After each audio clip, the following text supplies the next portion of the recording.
Tere kallis kuulaja, minu nimi on Maigi Varusk. Ja mina olen Alla Vinitšenko. Ning sa kuulad raadiot Roosa Raadio.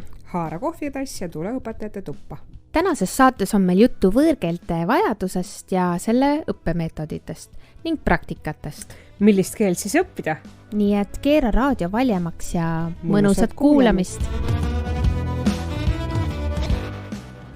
Привет, Майги, как у тебя дела? Да. Как у тебя отношения к дистанции? Еще нервы остались какие-то или уже все пропало? Uspakojse. Kas ma ka reageerisin õigesti või? No mitte päris.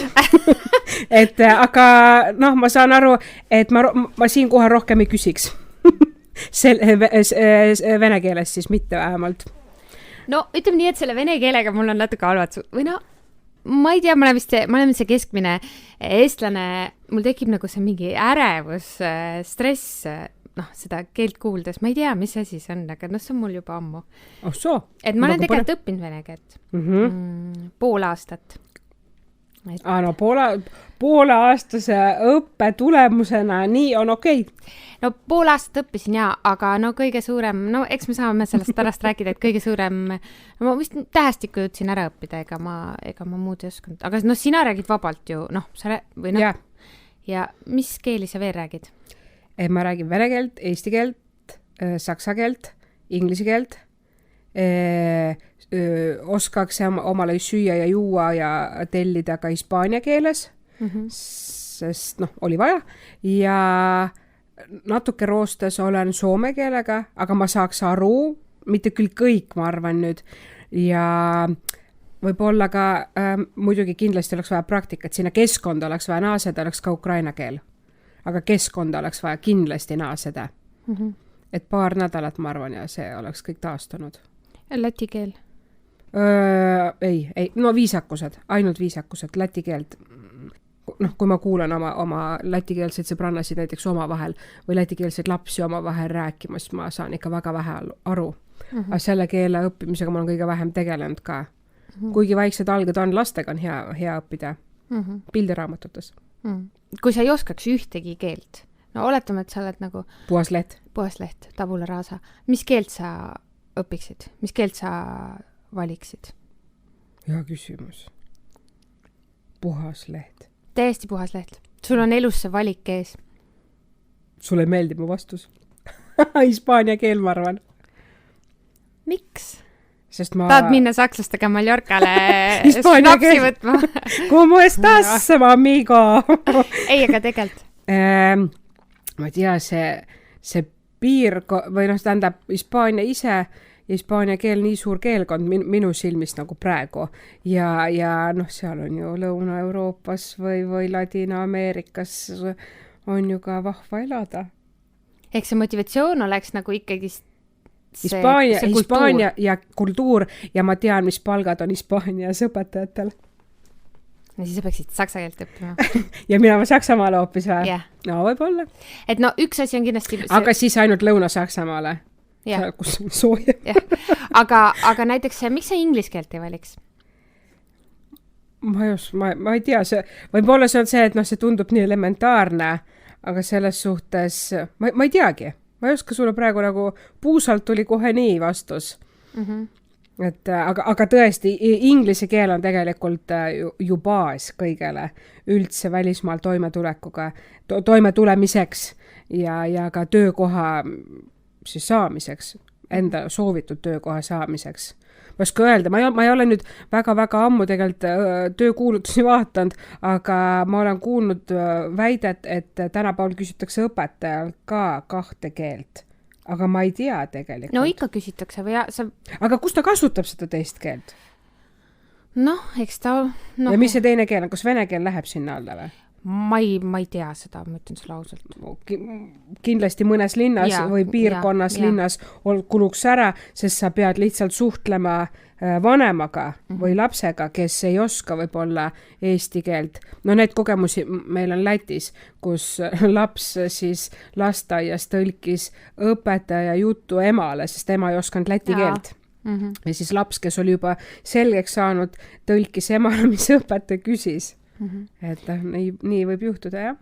No selle inglise keele valikuga on ju niimoodi, et enamus kooli Eestis alustab inglise keelega teises või kolmandas klassis juba, hiljemalt kolmandas, üldjuhul isegi esimeses, ja see läheb siis kuni gümnaasiumi lõpuni.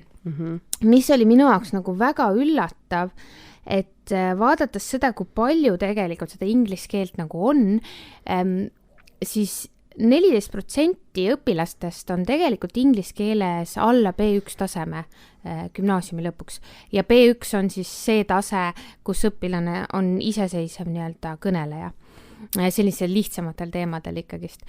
Ja seal ma mõtlesin, kuidas see võimalik on, aga tegelikult see on väga lihtsalt võimalik, sest ma lugesin ja kuulasin ühte TED Talki ja seal rääkis sellest, et kui me vaatame üldse kõiki maailmas olevaid inglisekeelseid vestlusi, siis on niimoodi, et kui on inglisekeelne vestlus, kus räägivad 2 emakeelt kõnelevat inimest, siis sinna vastu samal ajal toimub maailmas 4 teist vestlust, mis on siis inglise keeles, aga räägivad inimesed, kelle emakeel ei ole inglise keel. Ehk siis 96% kõikidest vestlustest maailmas on siis inglise keeles nende vahel, kelle emakeel ei ole inglise keel.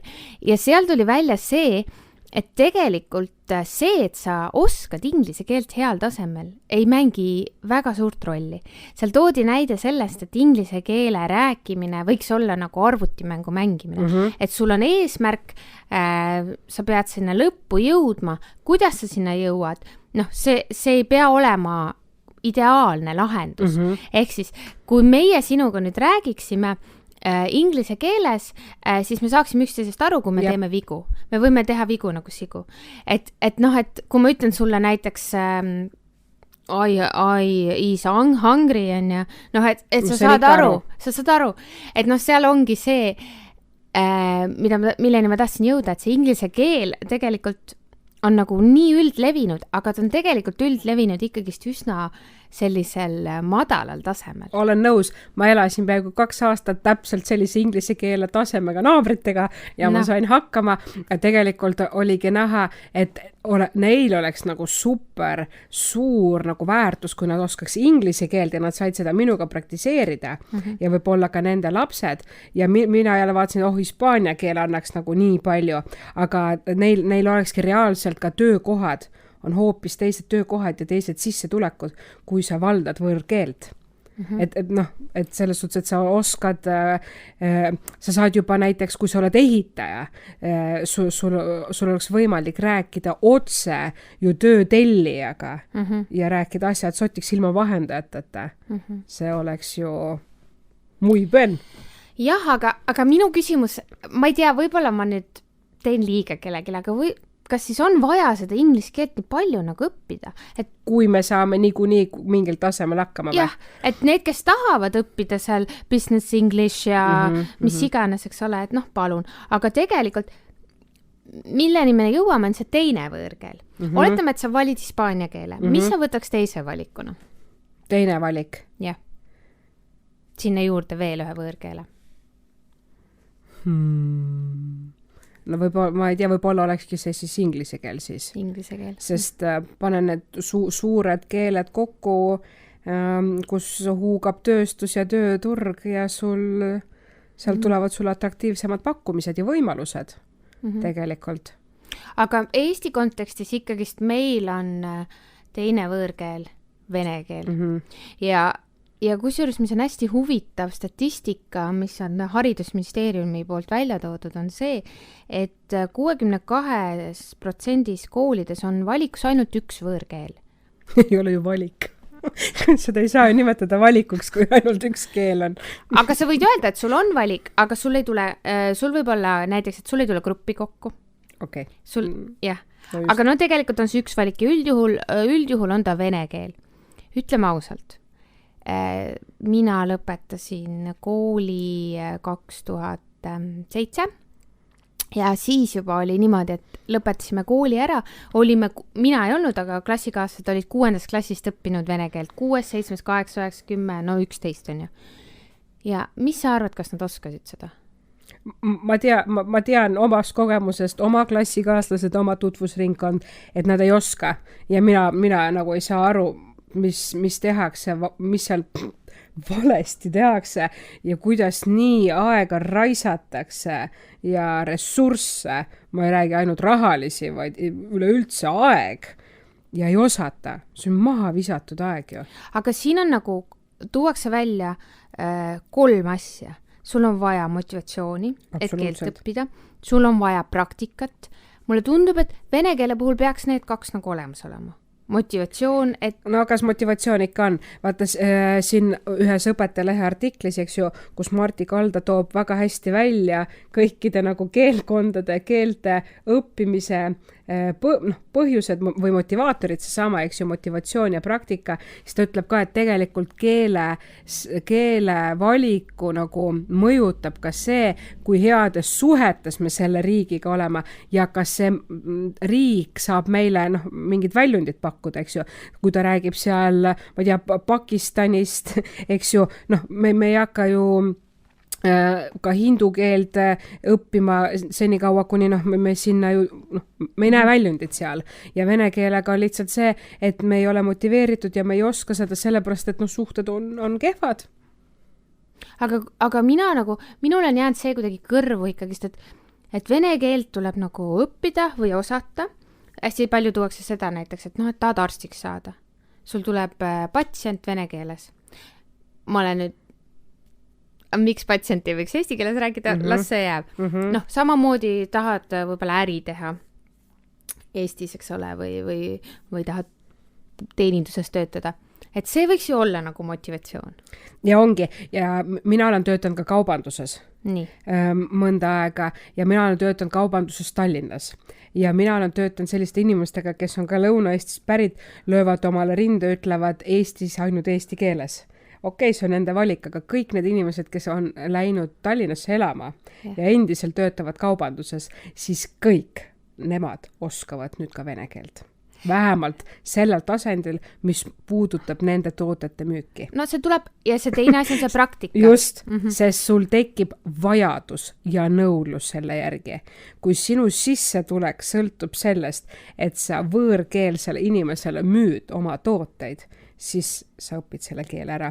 Nii sai mina näiteks jälle oma keele soome keelega soojaks Tallinnas elades. Nii ongi, kui sa töötad Tallinna kesklinnas kaubanduses, siis soome keel tuleb väga kiirelt. Aga ma küsin korra, kuidas see eesti keele selgeks sai? Koolis. Mina olin see fantastiline laps, kes mõned kuud enne kooli minekut saadeti eestikeelsesse rühma. Minu vanemad olid nii liberaalsed, et nemad küsisid minu käest, et Alla, millisesse kooli sa tahad minna, kas venekeelsesse kooli või eestikeelsesse kooli. Ma ei tea, kui paljudel on selliseid vabadusi olnud, nii palju kui mina olen nagu suhtlenud inimestega oma tutvusringkonnas, siis tavaliselt oli juba vanemate poolt ära otsustatud. Minul anti ise endal valida, ma olin 7-aastane juba. Ja kuna mul oli parasjagu majas elavate teiste vene tüdrukutega suur tüli, sest nad olid sellised klatšimoorid ja intriigide külvajad ja mulle see ei sobinud, siis mina ütlesin kohe, et mina lähen Eesti kooli, palun. Nii et see oli sinu motivaator? Ja see toomino, mis mind lükkas, et ma ei tahtnud nende kiusupunnidega nagu kooli minna. Aga minul oli kunagi kogemus hoovilastena, et ma kogu aeg mõtlesin, miks vene lapsed ütlevad ja karjuvad kogu aeg rasvakriit. Rasvakriit ja. Mida sa kuulda tahad, on ju? Jah, tegelikult oli, kuidas see ongi? Rasvatrii. 1, 2, 3. 1, 2, 3. Et aga mul seal motivatsioon. Mul tuli ka üks põnev lugu. Koolis etteütlus. Ma ei tea, mis klass see on. Aga vaata, kui su emakeel ei ole eesti keel, ma võiks tegelikult praegu nagu juba öelda, et see on nagu kannapööre toimunud, aga siis, kui sa lähed kooli, ma ei mäleta 2., 3. klass, võib-olla ka, ei olnud vast juba 4., 3., ma arvan, maksimum, ja siis kirjutad etteütlust. Ja etteütluses on lause, kägu kukub. Nii. No kuhu kurat ta kukub? Miks ta kukub? Ta on lind. Miks ta kukub? Miks ta maha kukub? Aga tegelikult, mis see kägu teeb? Kuku. No vot, saad sa aru, kus ma ei saanud aru sellest lausest. Mõtlesin, kuidas on võimalik, et lind kukub? No see on see aspekt, mida räägitakse. Keelebarjäär on see. Või see, et kui sa saad nagu piltlikutest asjadest aru. Just. Ja õppemeetodites on see kusjuures sisse kirjutatud vähemalt saksa keeles, et mingil tasemel hakatakse õppima neid piltlikke väljendeid ka.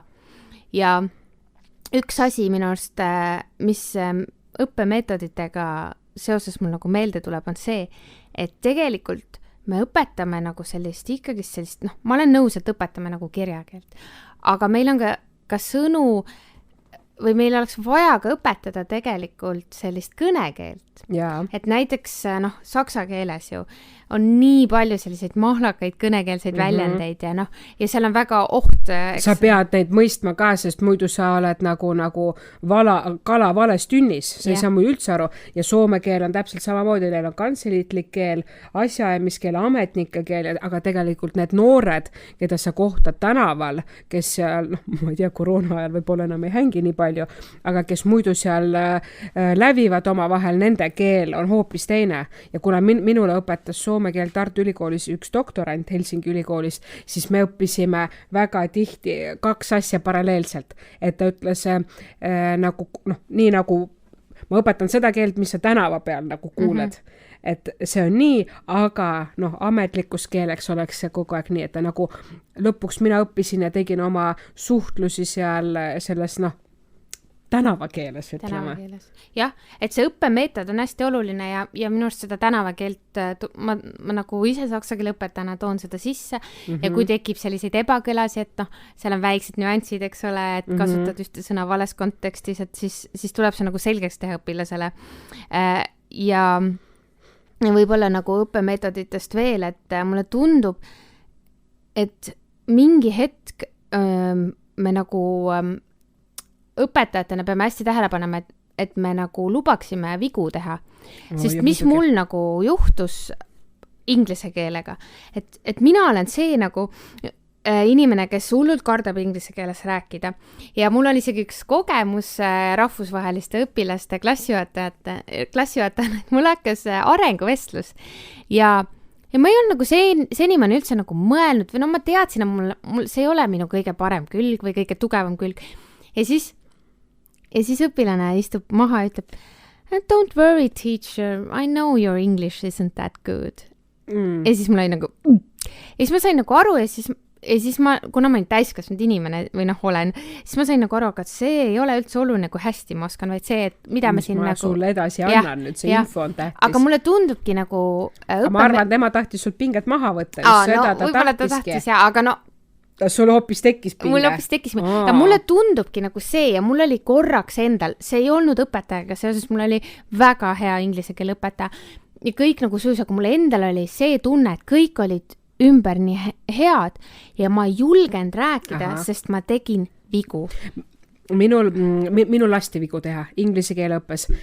Kui mina õppisin põhikoolis, meie kool osales mitmes projektis, mina ei tea neid nimesid, mina olin õpilane siis, õppejuhataja tollel hetkel, inglise keele õpetaja need meile kooli tõi ja ma olen 3 õppeaastat õppinud inglise keelt sõna otseses mõttes Ameerika inglise keelt kõneleva õpetajaga. Ja üks õpetajalt oli jumalast äge põhimõte tunni lõpust, ma ei mäleta, kas oli 5 minutit või 4 minutit, ta andis meile pealkirja ja ta lasi meil kirjutada jutukesi. Ja ta ei hindanud kunagi grammatikat, mitte kunagi ta ei hindanud grammatikat, aga tegelikult see andis selle tulemuse, et sa muutusid järjest paremaks. Ja kuna tema ei oskanud mitte mingit, ta hollandi keelt vist oskas, seda ei oskanud meie, et ta rääkiski ainult inglise keeles. Ja kui midagi ei oskanud, siis sa mängisid aliase mängu temaga, sõnaseletusmängu. Ja kui tema ei saanud aru, millest sina räägid, siis sai klassikaaslane, ta teadis sõna. Ja siis gümnaasiumis mul oli ka selline Ameerikast õpetaja, 1 õppeaasta, kellega ma suhtlen tänase päevani tegelikult. Et nemad on väliseestlaste järeltulijad. Just see, ja vot see võimalus nende isikutega võttis tegelikult selle pinge maha valesti rääkida. Et kogu aeg nagu, sest teist varianti ei olnud. Mina arvan, et see ongi hästi oluline, et sul ei ole seda teist varianti. Minul ei olnud ja vot sealt on see alge ja muidugi mujal tuli praktika välismaal elades. No praktika, aga seda võib-olla, kui sa valid selle keelekoolis või kui su käest küsitakse, et sa ei pruugi nähagi seda praktilist väljundit. No inglise keelel vist nähtakse ikka inglise juba. Keelel on jah, teine tasand. Aga võt, minu arvates on hästi huvitav see, et inglise keelt õpitakse siiski nagu nii palju, et mis ma nagu enne ka välja tõin, et need õppemeetodid ikkagist kuidagi midagi tehakse õigesti, sest mingi tase ikka saavutatakse. Minu küsimus on, mida siis nagu vene keele tunnis tehakse? Mina arvan seda, kuna mina õppisin vene keelt, siis mina arvan seda, et see vene keel on lihtsalt nii erinev, et see tähestik juba. Me pidime aja peale tähestikku kirjutama. Ma mäletan, et kell oli on ja siis pastakas oli käes, siis mul käsi käis suurtäht, väiketäht, suurtäht, igratko, ja siis mul ei tulnud ja ma jäin sinna kuskil nende suminate juurde.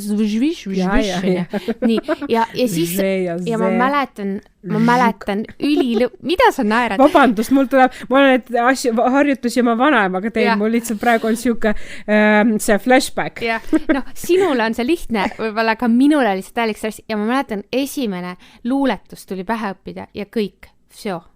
Vsio lihtsalt. Konец mulfilma. Sabirala, Margarita, mis iganes. Marmelaad? Midagi, jah. Aga asi oligi selles, et ma ei ütle, et see metoodika, aga lihtsalt see keel on nii raske, et su aju peab pingutama. Aga see ongi see, et kas peab olema alati lihtne või? Võt täpselt. Et meie aju arenebki, kui me paneme ajule väljakutseid. Kui me kogu aeg tompame ühe sama koha peal ja kogu aeg olema sama tublid ja kus see siis progress on? Mis see edasi viib jõuda? Minu arvates võiks üldse mõelda sellele, et panna see raskem keel nii-öelda esimeseks võõrkeeleks haridussüsteemis. Et kui me nagu vaatame seda, kui palju tunniressurssi, et Tuuli Oder, Tallinna Ülikooli ühiskonna teaduste instituudi õppejuht on ka välja toonud, et väga palju tunniressurssi pannakse inglise keelele ja kui seal ka 14% ei saavuta seda taset, et kuhu see ressurss siis läheb või võib-olla nagu jagada seda ümber ja suunata hoopis sinna raskemasse, et ma toon lihtsalt näite, et on ka koole, kus esimene võõrkeel on näiteks vene keel või prantsuse või saksa keel.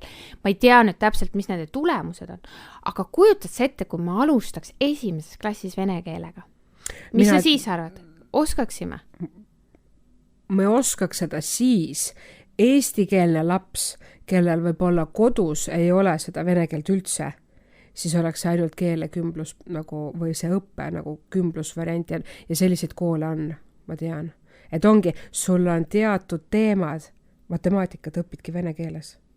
Ja siis jälle õpid eesti keeles ja jälle vene keeles. Distantsõppel on see muidugi siga raske, ma tean ka seda, sest mul isiklikult üks sõbranna ongi hädas, et kui ta ei ole vene keel, üldse ei ole peres mitte kedagi, kes oskab vene keelt, tema otsustus oma last panna teisest klassist keelekümbluskooli ja ta ütleb ka, et ta on küll ise matemaatikaõpetaja haridusega muide, aga vene keelt matemaatikat tema oma lapsele nagu selgeks ei tee, et seal jah.